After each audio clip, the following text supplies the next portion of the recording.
Well, hello, and a very warm welcome to July's. We're in the summer already. I can't believe it. July's guest spot webinar with the fantastic Marc Etherington. Marc, a very warm welcome to you today. Thank you, Miles. Much appreciated. So we will dive straight into things. You can see that we've got a topic which isn't a marketing topic today. I'm mixing it up a little bit, mainly because I've known Marc now for a couple of years. We met through networking, and he is prolific within his field. I don't need to tell you about how many awards he's won, but Marc's approach to family law is very much about a collaborative process, and that's something that he's going to talk very much about today. Marc is a legal director and a collaborative solicitor at Radon Solicitors. Now, Radon Solicitors are they only deal with family law. That's correct, Marc, isn't it? It is. And they've got 9 offices, one of them based in Bishop Stortford here, and Marc lives not far away up the road, so we live very close together. And they are the 3rd largest family specific solicitors in the country. Correct? That is correct at the moment. Absolutely. At the moment, right? I've given the proper intro.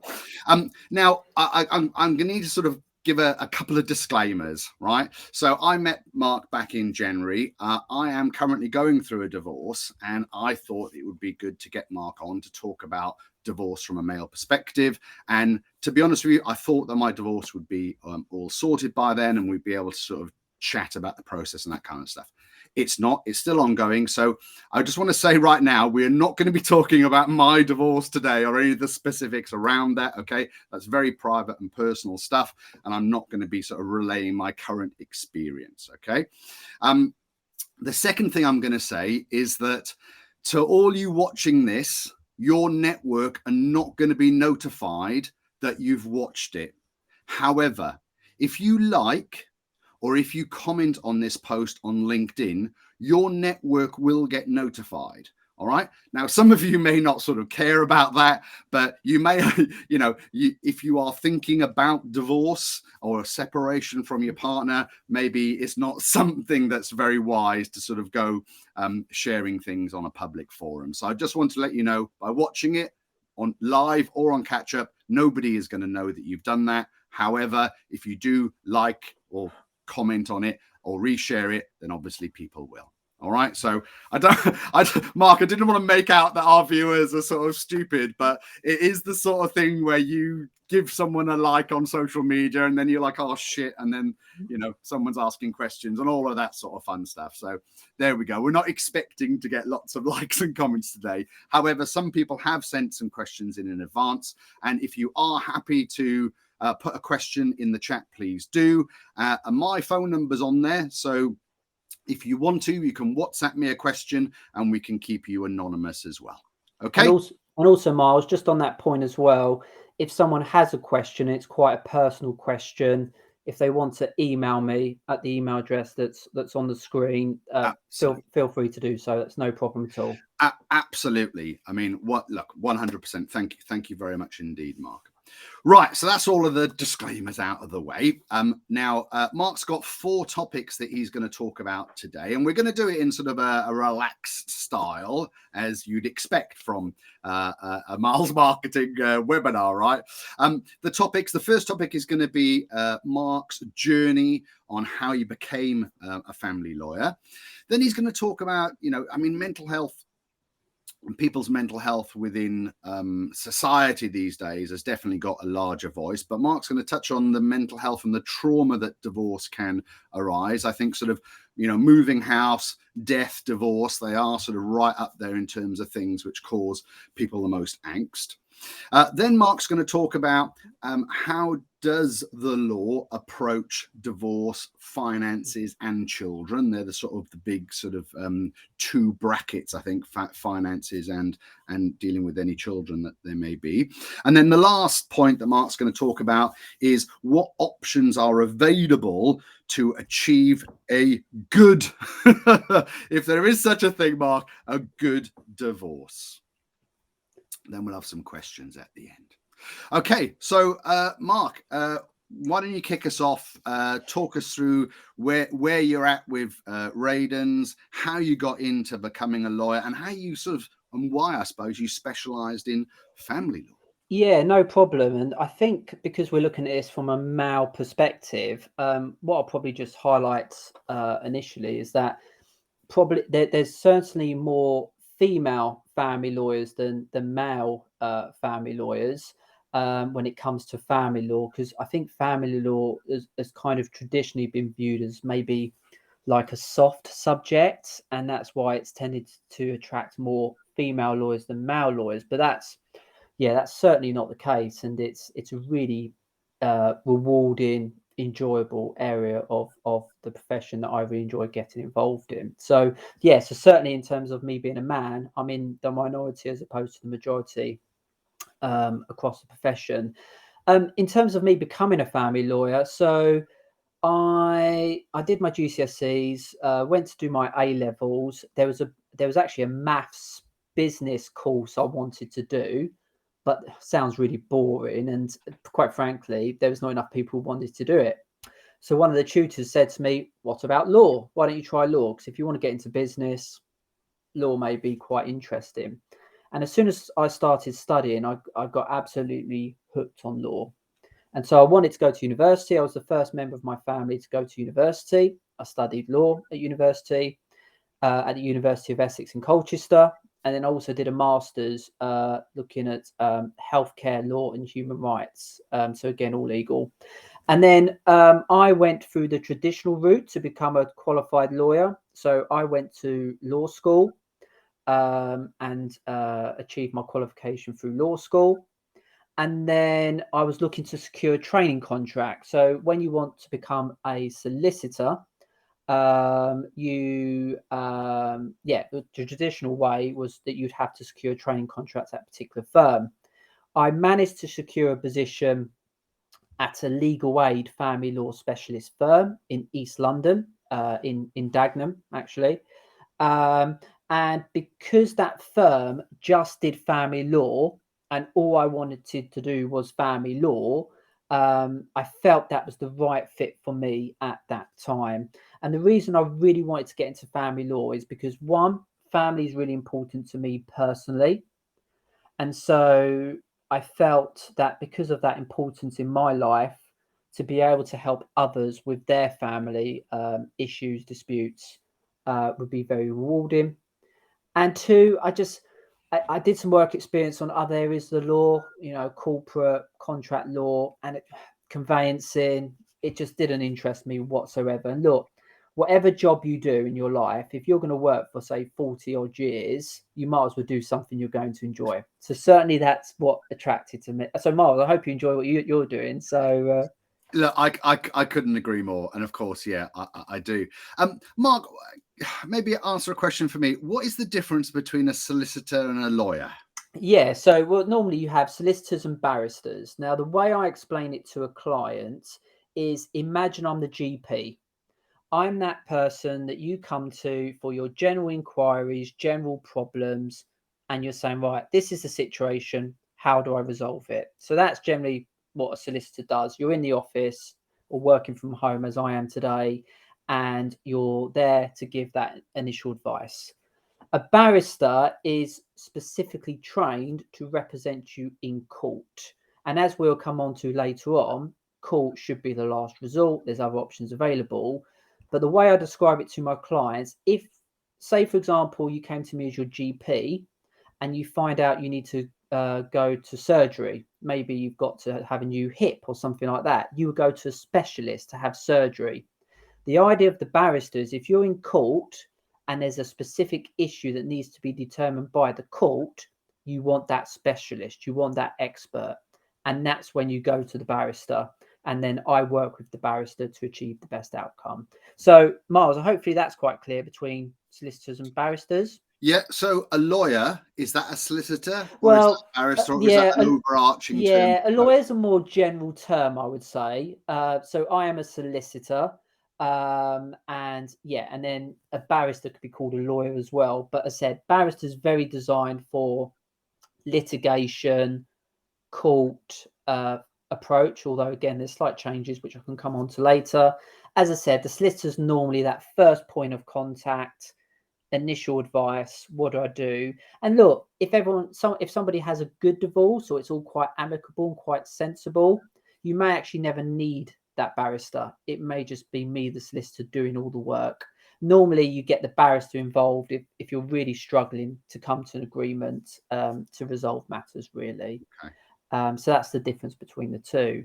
But just touch upon about my career. So I secured my training contract at the legal aid firm. So back in 2009, I was a paralegal, which was kind of somebody just supporting lawyers for 1 year. Then I started my training contract. Back then, there was a lot of legal aid in family law that you could secure legal funding for. But now that's very much gone. Save really for care cases, so in cases that involve the local authority, removing your children from your care, and maybe could be adopted externally, something like that, and other limited circumstances. But I was exposed to, on a weekly basis, domestic abuse cases, children, finances, divorce, all of that. And I was just thrown in the deep end in terms of representing clients in court. So great training, really enjoyed that area of work. But because of the cuts coming in legal aid, I wanted to work in private practice, which means that the clients have to pay for me to provide a service. And that's where I worked for 4.5 years at a high street firm in Hertfordshire, where they offered multiple services across the legal spectrum. And then after that, I worked for 18 months in Cambridge for a national firm, again offering various services. And then I worked for a boutique family law practice in London, which I really enjoyed.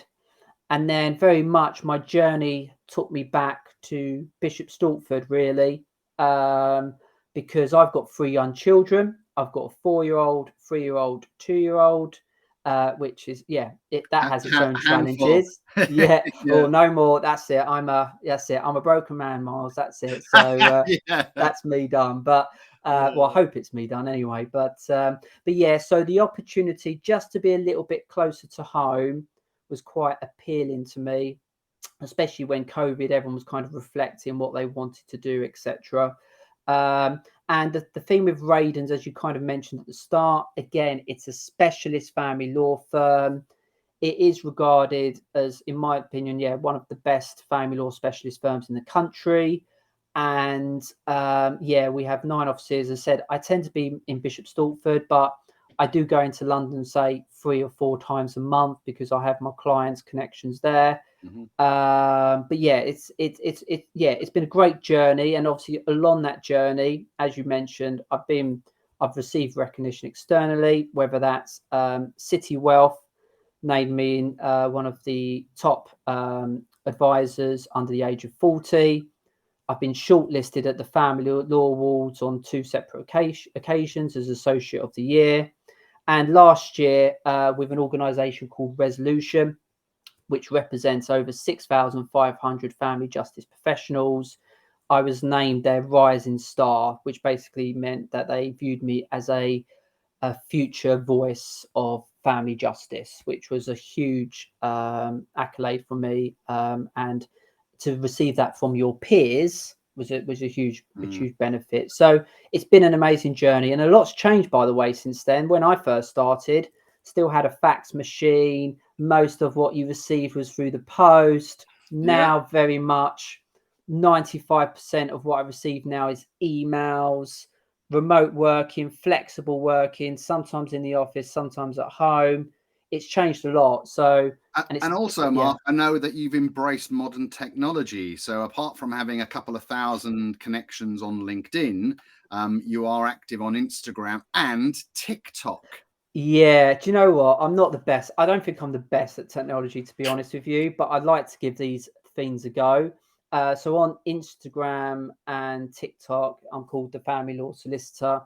I think TikTok only started this year, and it's gone on from 0 to 1,600 followers now, which is, and it's and what I try to do there is I do a video for a minute and a half most days, just to give some general advice, free advice to people who are going through a divorce, whether it's male or female, just to kind of point you in the right direction. And then if people want to speak to me further after that with a more formal meeting, they can do so. And actually, Miles, this week I signed up to, is it Threads? Is that right? It is Threads. This is the new Instagram linked Twitter.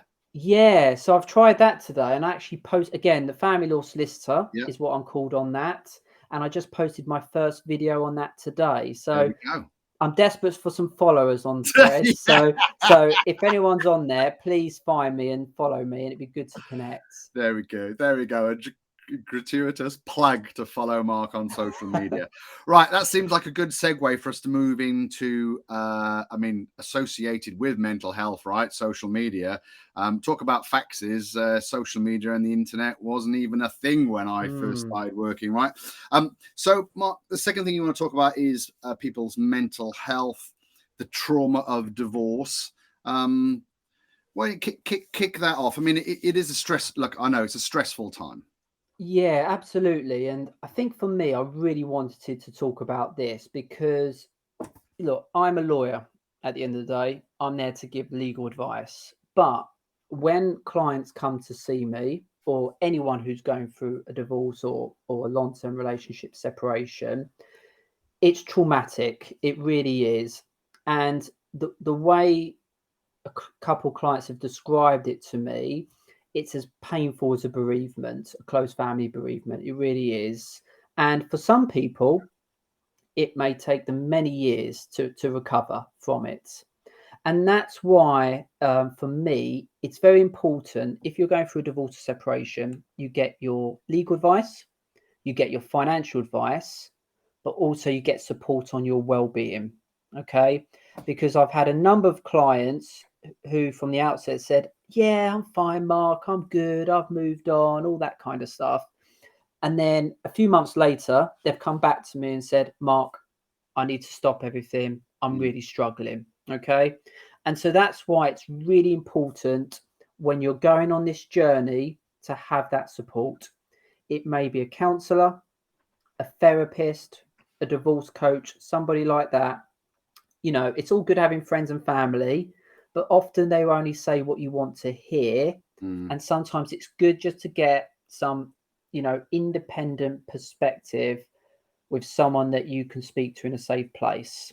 And I think with men especially, Mark, I'm I'm using that sort of broad brushstroke there, but I think in general terms, women, they do talk more in general, and they talk to their friends and they talk to their family, and maybe they would be a bit more open to go and find some therapy with it. Whereas traditionally, anyway, not saying it's everyone, men would sort of think, wow, step up a lip sort of thing, and big boys don't cry. But I can put my hands up and say that I did and still do take therapy over it, and I find it extremely useful.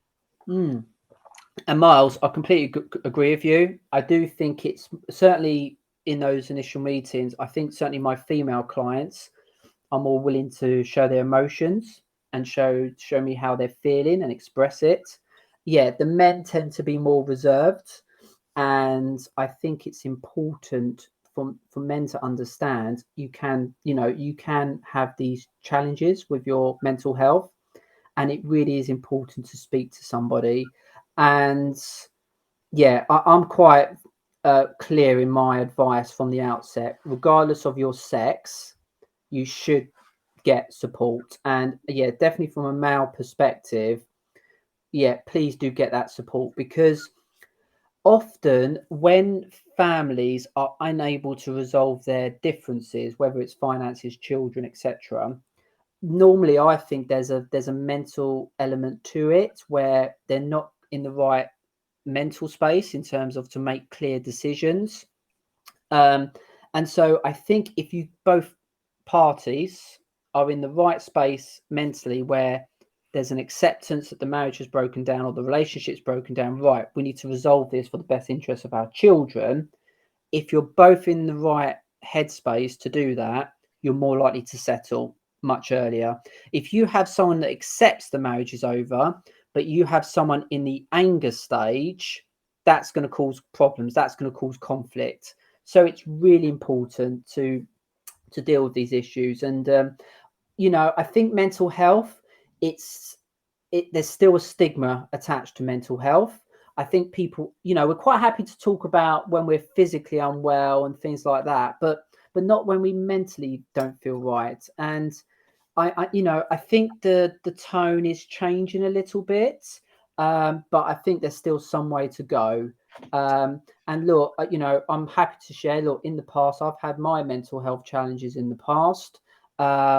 I used to think when I acted for clients that, oh, I do this job, I understand what they're going through. I have no idea what they're going through, Miles. I have no idea what you're going through or what you've gone through in the past. Yeah, no one can understand what you're going through in that particular situation. Having had a mental health challenge for myself in the past, I feel like I get a slightly better understanding, but I still don't know what that individual's going through. But it's tough. It's really hard. So strong message, definitely get that support and have the right team around you to help you on that journey. Because it's a highly charged time, I suppose, isn't it? Yeah. I think if we sort of revert it to sort of a business, at the end of the day, there needs to be a deal done in regards to either children or finances or whatever it may be, and there needs to be both parties agreeing on that outcome, and it's highly charged, and having help to sort of deal with your thoughts around that should enable you to negotiate, maybe the wrong word, but at least approach those type of situations with a more of a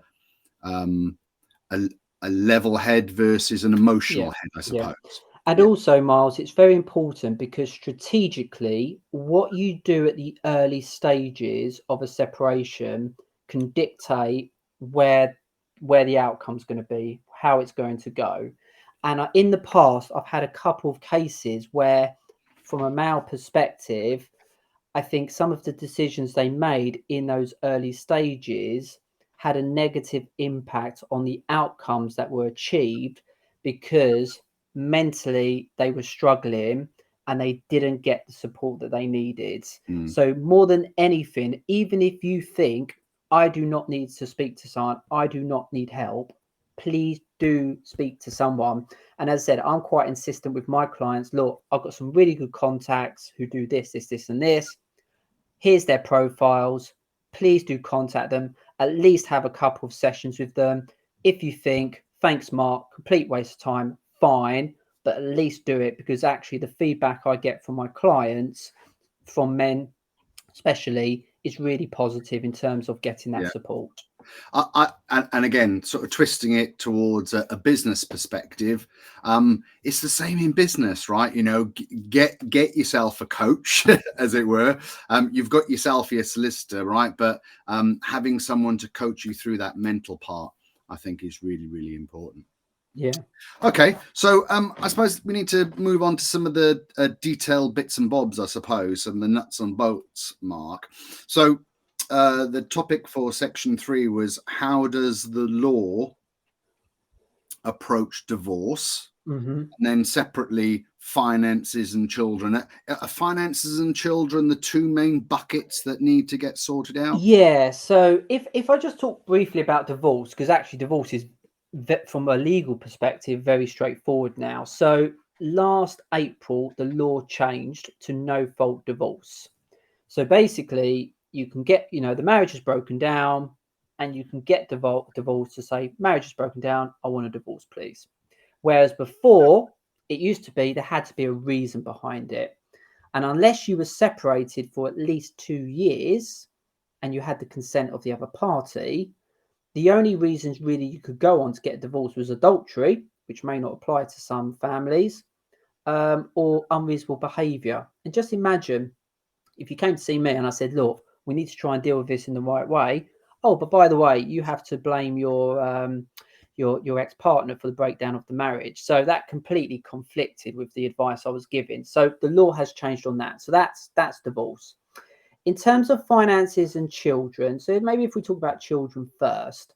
So look, the legal position in its most simplistic form is that it is in a child's best interest to have a positive relationship with both parents. Okay, it doesn't say, spend majority of the time with mum and some time with dad, or it's very much have a positive relationship with both parents.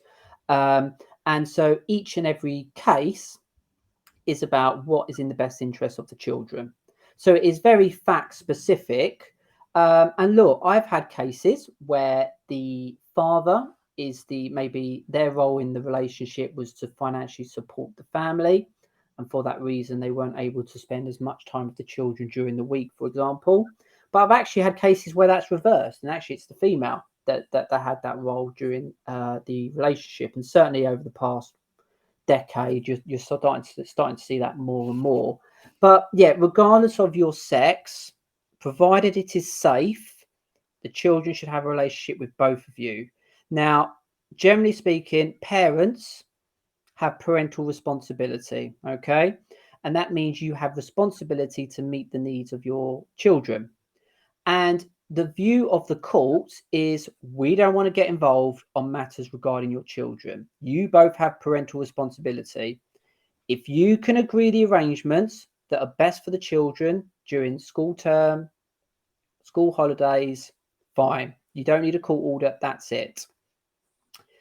The ones that go to court, or the ones that require some assistance, are the ones where they can't agree on the arrangements. Some of those cases do involve domestic abuse allegations, and predominantly I tend to find the allegations are against men as opposed to women. Although again, I think where time has passed by, men are becoming more confident to speak out.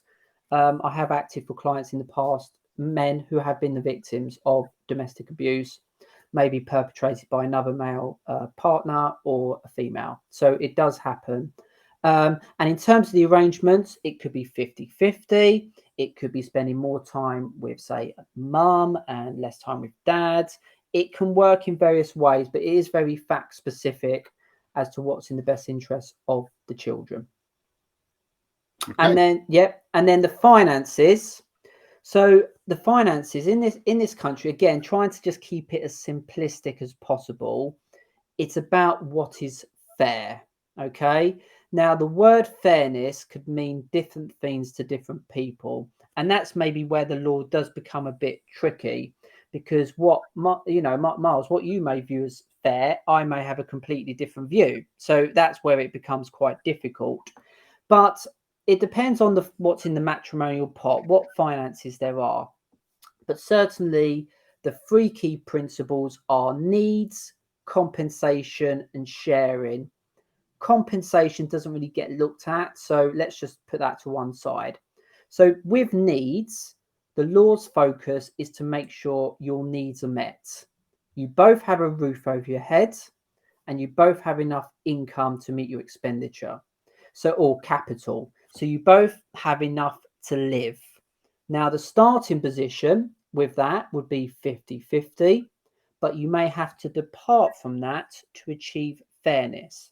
So let's just say with this particular example, let's say the male primarily role was to support the family financially, and therefore they have a higher income than the wife. And therefore they will be able to raise a larger mortgage to rehouse themselves as opposed to the wife. Therefore, a judge may decide, or an agreement may be reached whereby you depart from 50-50 in favour of the wife in that example, because she's going to have a smaller mortgage capacity. Therefore, she needs a bigger deposit to ensure you have similar housing to meet the needs of the children. As I said, the sex is kind of irrelevant. It can happen either way. And everyone's finances are different. But as I said, starting position 50-50, depart from it to achieve fairness, with sharing where there's a lot of more wealth, where quite clearly you don't need to worry about needs so much, because, say there's above £2 million in capital assets, it could be the case to say, well, actually, you just need to split it all, sharing 50-50, because you're both going to have enough capital to purchase suitable housing. And then the question in that case, and actually with needs cases as well, is maintenance. Should the party that earns the greater income, should they pay maintenance towards the other party? The law generally wants to achieve a clean break. So there's certainly it's more difficult to get maintenance than it used to be many years ago. And also pensions as well. Don't ignore pensions, because it could be a case that there's pension sharing, so you are entitled to somebody's pension. It's not it can be quite daunting to deal with the finances, because there could be so many different outcomes. But generally, I think if it's very clear what's in the pot, it can be dealt with in the right way, I think, and you find an outcome that is fair. I often say to clients, look, with the finances, you'll never get an outcome that you're completely happy with, because either you think, oh, I could have got a bit more, or you think I could have saved a bit more. If you get something you look at it and say, do you know what? I can live with that. That's probably the right outcome, because there has to be compromise both sides.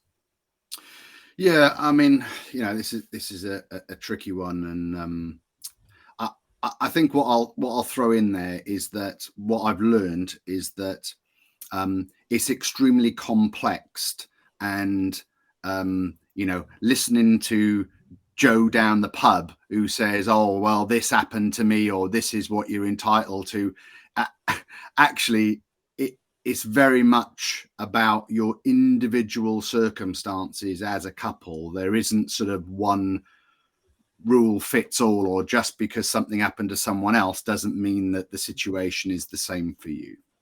Absolutely. Every case is different. And as I said, I see some people would have said maybe many years ago there was a prejudice towards maybe men as opposed to females.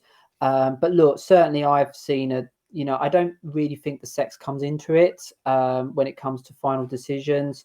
It really comes down to the numbers. What's on the spreadsheet? What does this party earn? What do they earn? What they've got in capital? What have they got in capital? What have they got in pension? What have they got in pension? And how can we make sure everybody's okay? And so you're right, Miles. I think the big advice I would give to people, just get early advice, so you know what's realistic and what's not. It's just so important. From who, Mark? From who? From a solicitor or someone who's a special financial advisor? So I would say, certainly you need advice, the legal advice. And actually, what I would say is you should get financial advice as well, like an independent financial advisor. And ideally, and this is, I think, a modern way of dealing with family law, is that you should be working collaboratively with the financial advisor to find the best solution. Because look, inevitably, I'm there to give the legal advice, but I'm not there to tell someone whether financially that is best for them. That's not my job. That goes beyond the scope of giving legal advice. And that's where you need the financial advisor to come in to say, well, look, if you go with that agreement, you're going to run out of money when you hit 70 years old. Or actually, if you agree that you're not going to have enough income to meet your expenditure each month. So it's looking at, you need that financial perspective. And it's kind of what I touched upon earlier. I look at it as a triangle. You've got one side of the triangle, legal advice, other side of the triangle, financial, and then the final side of the triangle, your well-being. If you don't deal with one of those aspects, the triangle is just going to collapse. And that's going to be probably like your particular situation going through a divorce, separation. So those three elements to me are very important: legal, financial, well-being. Okay. Thank you, Mark. Right. I think we're going to move on to the last subject. What options are available to achieve this utopia, this good divorce? Yes. The way I would describe what I want to achieve when my clients get through the end of this journey is that they have their head held high. They've dealt with it in a dignified manner. And actually, especially when there's children involved, they have I would say, a working relationship with their ex-partner. Because the way to look at it is, when your children, if they go to, say, special, school plays, sports day, maybe university, get their degree, weddings, just imagine how it would be for your children to see their mum and dads, who they love equally as much, sitting next to each other, being amicable to each other, and being able to share these experiences as a family. And actually, just by the way, I watched something on Netflix recently, the Arnold Schwarzenegger documentary. I watched it too. I thought it was very good. Yeah, and the last episode, the last section, he talked about where he fathered another child without knowledge to his wife, and you can imagine his wife or ex-wife being furious with that. But he talked about how, despite everything that's happened and how he completely mucked everything up, as a family unit, they still go to all their children's events together. And so that is really important. Now, in my personal opinion, and look, I act for clients who are going through the court process because that's the last resort. They've got no option but to do it. But it is brutal. It is brutal. And if you want one way to potentially damage the relationship with your ex-partner, the court process is probably the one, to be honest, because it is very much positioning. It's, it can get quite dirty sometimes, accusations going back and forth, and inevitably you're asking a complete stranger to make the final decision. Okay. And often either one or both parties are going to be disappointed with the decision that's made at the end. And sometimes it is both parties. You have party A that wants outcome A, party B wants outcome B, judge says outcome C. So that's how it, so yeah, if you want an amicable, sensible, cost-effective separation, but you need help to reach that, there are other options available. And certainly I like to call it a modern approach to how we deal with family justice. So the traditional way is writing letters, sending letters, negotiating, resolving it, and doing it that way, negotiating, etc. But that's quite old-fashioned. So I'm really like picking up the phone, speaking to the other family solicitor, and trying to get past all the correspondence that takes 2 or 3 weeks to draft, set up, approve, get it sent out. Then you've got to wait for a response, cut through all that, and just pick up the phone, and let's try and minimize the issues as much as possible. So there's that traditional one-to-one engagement between lawyers that you could do. Another option is mediation.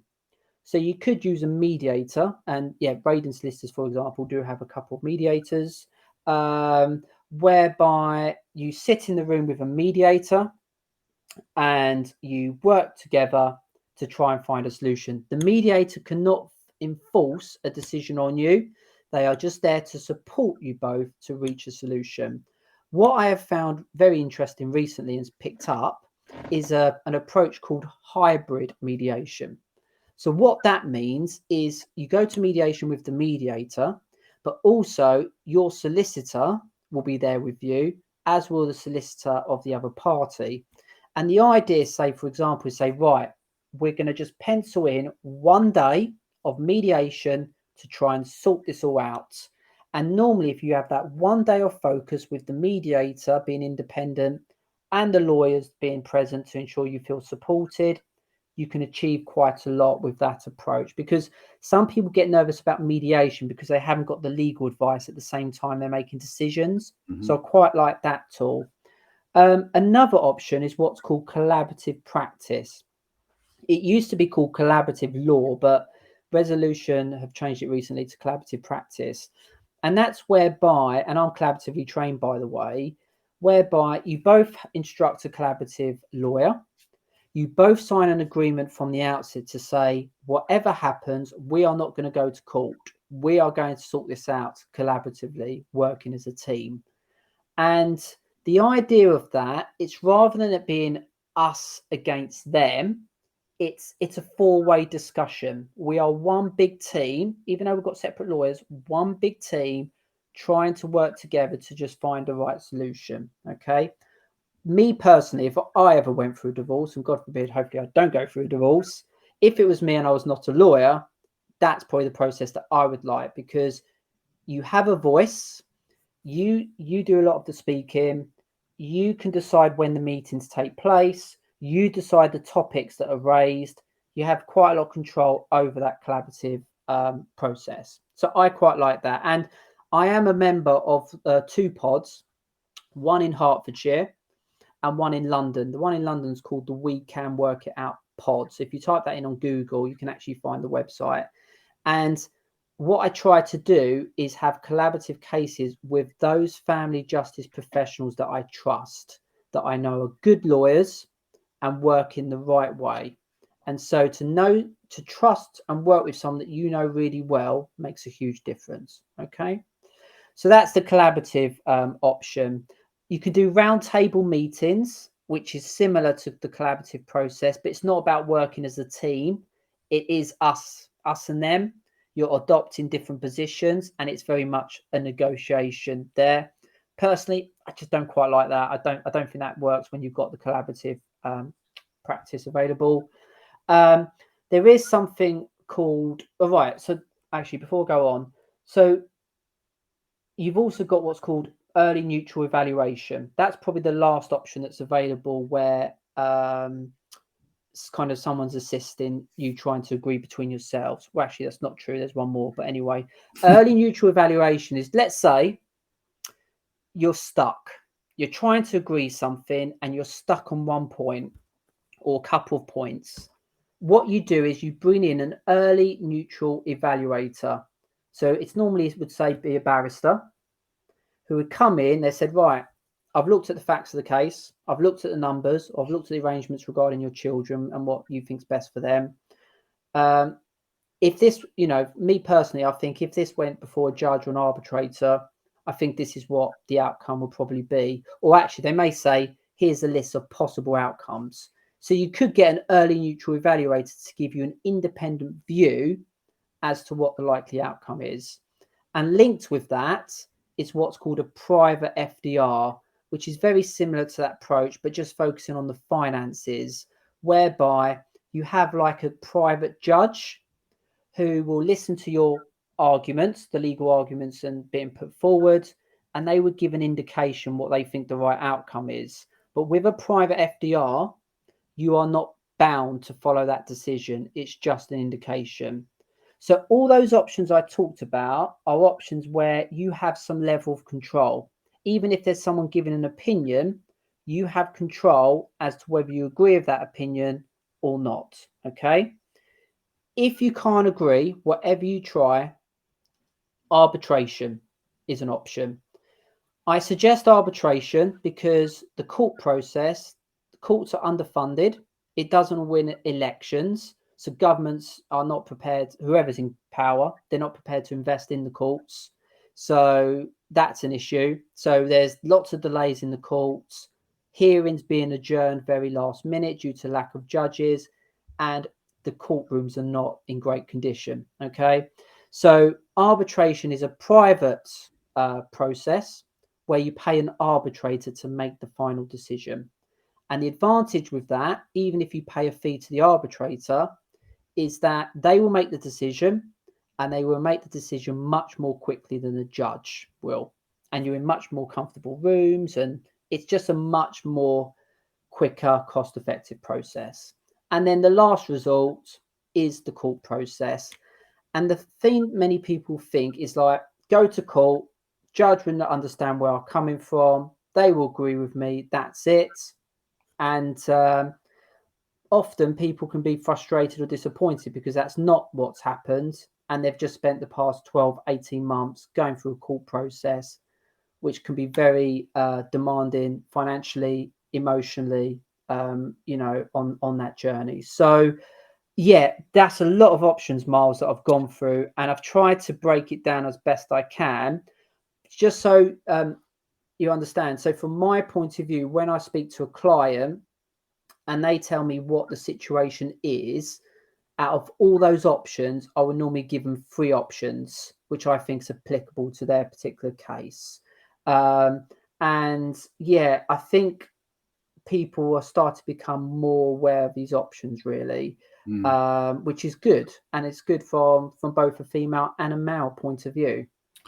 I think the only thing I'm going to add to those suggested routes, Mark, is that both parties have to agree to take those routes. So I think that it's important to note that not all of those routes are available to you if both parties aren't agreeing to actually do them in the first place. No, that's correct. You are right. So whether that's mediation, arbitration, collaborative, you all have to agree. But look, hopefully, as honestly, you do not, if you can avoid court, do avoid court. But look, I've acted for clients where it's been unavoidable and we've had to go down that road.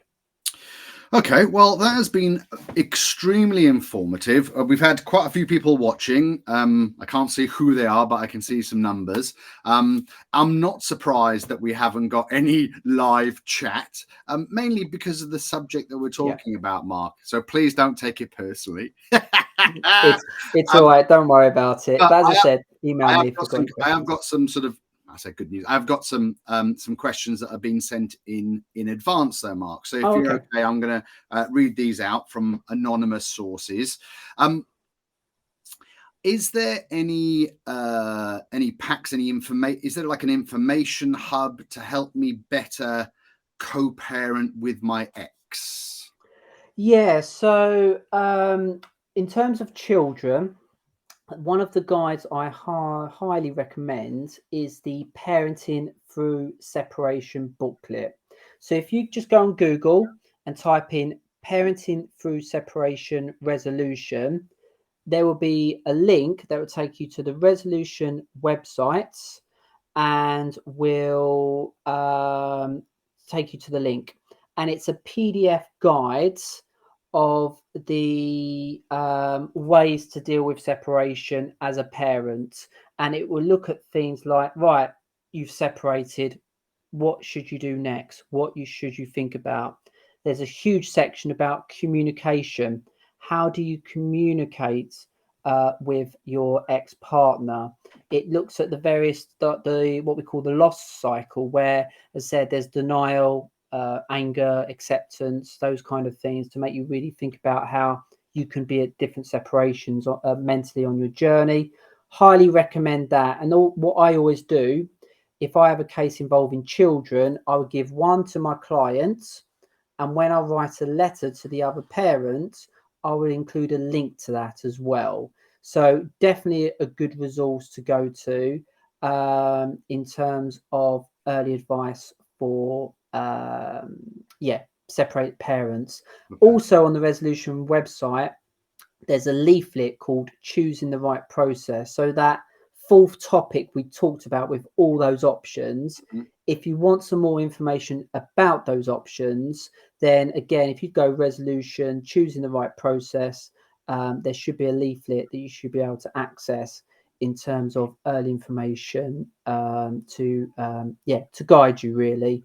And those may be good things. Look, there's some really good books out there. I probably don't want to say what those books are because it'd be unfair to others as well. But yeah, there's some really good books out there that that it may be good to provide you with information. I think what I'm going to say right there, Mark, is that if you're watching this and you've got a specific question or you'd like more information or to find out perhaps some of your suggestions around books, Mark's email's there, me@raidensolicitors.co.uk, and I'm sure you'd be happy to share that information with anybody that's watching, Mark. Yeah. I have got one more question. However, Hamdu has come on, and this is his question. It's quite long, so it's not all fitting on. He's basically saying that he's a second-year university and he's aspiring to become a family solicitor. So another man coming into the fold there for you. And he's asking, will the courts change their approach or attitude towards men and fathers when it comes to dealing with children and finances? It goes on to say, aspects such as paying for child support, rent, mortgages, assets, etc., considering courts tend to favour women more? Question mark, based on mother in... Yeah. So what I'd probably say about that is, as I said, I think probably as a society, traditionally, you had the male who would financially be in the stronger financial position, and the female who would predominantly say care for the children. And that's why I think there has sometimes been a view saying, oh, the courts are in favour of mums, of wives, because, you know, they're getting more of the pot.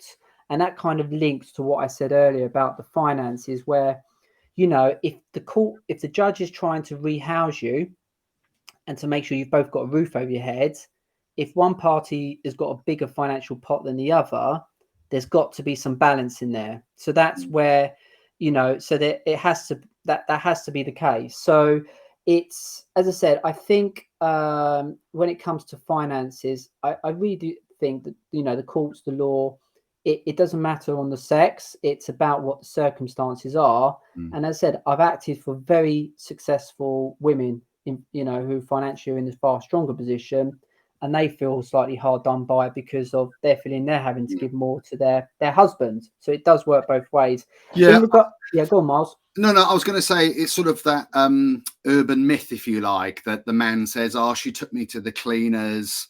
But I suppose back then, when women tended to not be the breadwinner or to be an earner, they'd have been staying at home looking after the family. So the man naturally would have to give more of his wealth, because that's where the wealth provides, I suppose, to the other half. So absolutely. And in things like children as well, look, I always say to a client, often a male client who says, I want 50-50, I say to them, can you practically do 50-50? And when they actually step back and think about it, they're like, well, I'm in London 5 days a week.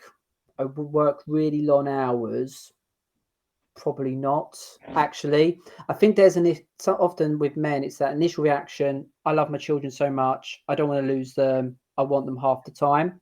And if you can have them half the time and it will work for the children, it can be done. But it's about being realistic, what is actually practical, like being completely honest. Like in my situation with my job and the work I have to do and what my wife does, I think if we were to separate, I think I would really struggle because of our specific situation to be able to care for the children 50% of the time. It doesn't mean I don't love them. I love them with more than anything. But as I said, I think often it depends on the situation of that particular family as to how it is approached. But as I said, I wish to emphasize again, it is important for children to have a relationship with both the mother and father, provided it's safe to do so. Okay. So maybe things are changing there, Hamdu. And hopefully you'll learn a lot more about that before you qualify to hopefully become a very successful solicitor, or even a barrister, maybe. Right. The last question that I've got that's come in advance, Mark, is what are your top tips? We always like a top tip on here. Would you give for anyone that's either thinking about it or going through it or starting that sort of process? I think you've probably covered that during this, but what would be your sort of sound bites to leave people with? Definitely, obviously, well-being, mental health. Certainly make sure you're in the right place to go on this journey. You don't have to deal with everything straight away. If you've separated and you need to get that initial advice, and then you need a pause, you need a few months to digest everything, to make sure you do get that support, so you're in the right space to then deal with the children, finances, etc. Do that. There's nothing wrong with doing that. And then, so as well as your mental health, get early legal advice, very key. And with a family solicitor, it's so important, that initial advice. If you've been recommended someone, speak to that lawyer, do your research, do your homework. Are they going to be the right solicitor for you? It's so important that you get good advice early on. And then probably the third and final point I would make: communication. Communication with your ex-partner is so important. And again, that's where it can go horribly wrong. Think about what you're sending in terms of messages. Think about what impact that is going to have on the other party. Don't send anything in the heat of the moment. If you receive something that you don't like, sleep on it and then respond to it the next day. We're all human beings. We all say things we regret. We all do things that we regret. But I think that's really good advice, Mark. And I'd put my hand up and say definitely been guilty of that one. Responding in the heat of the moment, and especially text, right? Because we email or we text now these days, and different people can read different texts in different ways. It's yeah, absolutely. And again, that's why with lawyer communication, I don't always like the letters emails, because sometimes things can be misinterpreted. And it's the same when you communicate with your ex-partner. But look, if you've been in an abusive relationship or anything like that, it may be that you can't speak to them on the phone, or actually there has to be, the communication has to be controlled quite carefully to protect you from domestic abuse. So and often, as I said, it's hard. Being a separated parent or going through a divorce and dealing with the finances, it is hard. It's not easy. You're not going to be perfect. They're not going to be perfect, but you need to take it each day as it comes and really try your absolute best to, respect one another. Think about what you say, because if you go down the wrong path, it could have implications further on, whether that's the time you spend with your children or potentially what route you go down to resolve the finances. Well, Mark, who'd have thought we'd have spent an hour on this subject? And I guess you could probably talk for hours and hours and hours. It's flown by as well, hasn't it? Wealth of experience. But I think we've covered off some great points. I know it's not the usual sort of webinar that we do on LinkedIn, but this is part of life, right? And as we know, business and life, they definitely collide. So I hope our viewers on LinkedIn and on YouTube, and I'm guessing little sound bites on TikTok now. If you want to see Mark's dancing on TikTok, there's no dancing, I promise. Although I'm sure people got videos of me dancing and events and stuff like that. But anyway, know that. Well, Mark, thank you so much indeed for your advice there. And look, maybe we'll get you back in the future to talk about divorce from a female perspective, maybe. Yeah, that'd be really interesting. I think I only felt comfortable about the male thing because we were two males chatting about it, but obviously there's two sides to I was going to say there's two sides to every divorce, but there isn't. There can be same-sex marriages as well. Of course, yeah. No, Miles, thank you for organising this. I really appreciate it, and thank you for everyone who decided to listen in as well. Yes, and look, they have been, and thank you very much. And look, the disclaimer at the end is, again, just think about whether you like and comment and share this, because that will flag in your feed, but watching it doesn't. So please feel free to watch it back as many times as you like. Mark, thank you very much indeed. Please get in touch with Marc if you need to directly. Please follow him on social media. Until next time, Marc. So ta for now. See you later.